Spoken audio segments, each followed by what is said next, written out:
Eddie never got to actually deliver on the orders though, since he was arrested as a bootlegger.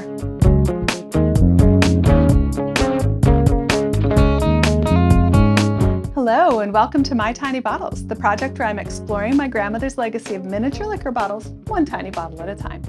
I'm your host, Tammy Coxon. Dating bottle 95, J&B Rare blended Scotch, is basically impossible. Usually something on the label gives it away, but this brand has been so consistent in its packaging that all I can say is that it's from the 1970s or later.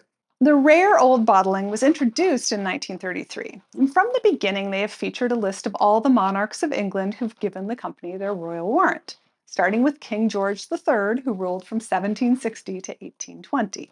Presumably, changes in the monarch necessitated updating the label, with 3 kings passing through the office in the first couple decades of J&B Rare's existence. Kings George V, Edward VIII, and George VI all ruled at some point between 1936 and 1952. But then Queen Elizabeth ruled for a stunning 70 years. Bottles from the early part of her reign have one small difference, the word Justerini at the top instead of a royal seal. But other than that, to my eyes, all the bottles from the 1970s to the end of Grandma's collecting period in 2006 look exactly the same. The J&B Company has been around much longer than that, with an origin story going back to 1749. The J stands for Giacomo Justerini, who in 1749 left his uncle's distillery in Bologna, Italy, and headed to London. But he wasn't looking to become the namesake of a world-famous brand of Scotch when he did it. He was just following his heart and hoping that if he turned up in London, then perhaps the opera singer he'd fallen in love with would return his favor. Spoiler, that never works. While hanging around the opera theater, he met George Johnson, and the two of them went into business together as Justerini and Johnson. Justerini brought distilling skills he'd learned working with his uncle, and Johnson brought some needed cash. Together, they launched a successful company selling Justerini's liqueurs, as well as port, sherry, and imported wines. In 1760, after failing to win Margherita's heart, but making a lot of money, Justerini returned to Italy. Now, the company was run by 2 Johnsons, George and his son, but they kept Justerini in the name.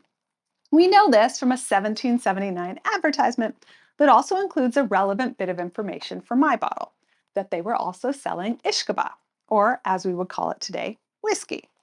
This was pre-industrial revolution, so it would still have been pretty rough stuff. That would change in 1831 when coffee invented his continuous column still.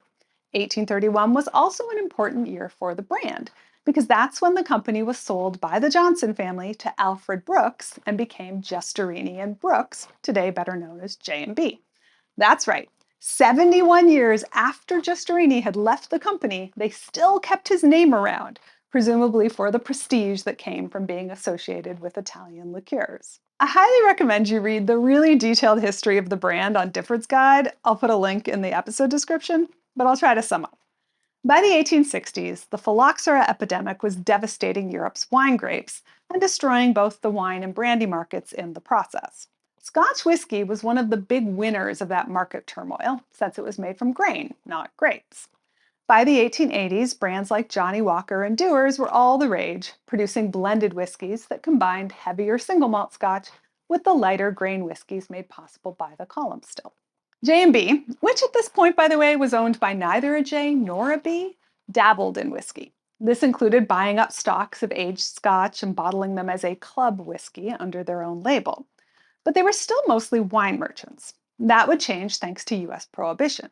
In 1930, a company director named Eddie Tatham traveled to America and began taking orders for whiskey and wine from East Coast elites.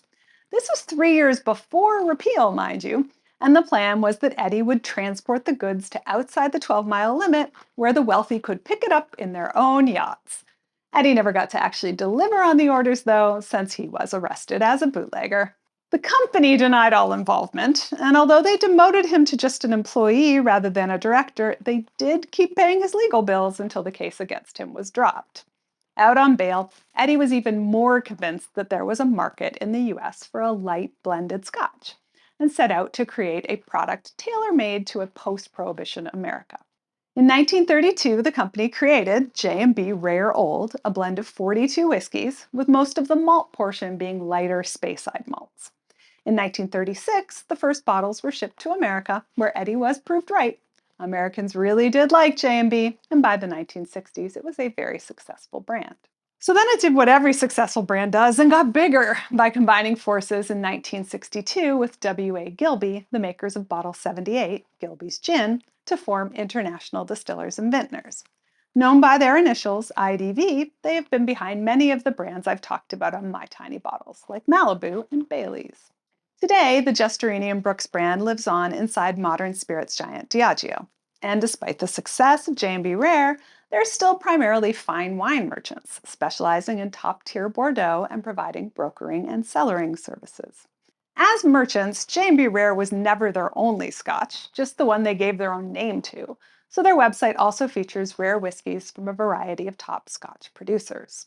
I've only touched on the history tied up in this tiny bottle, and I'm looking forward to seeing if 270 years of company history comes through when I taste it.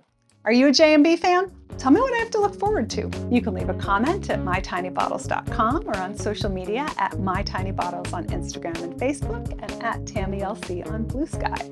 Or of course, just drop a comment below right there by the subscribe, like, and share buttons. You know what to do. Cheers!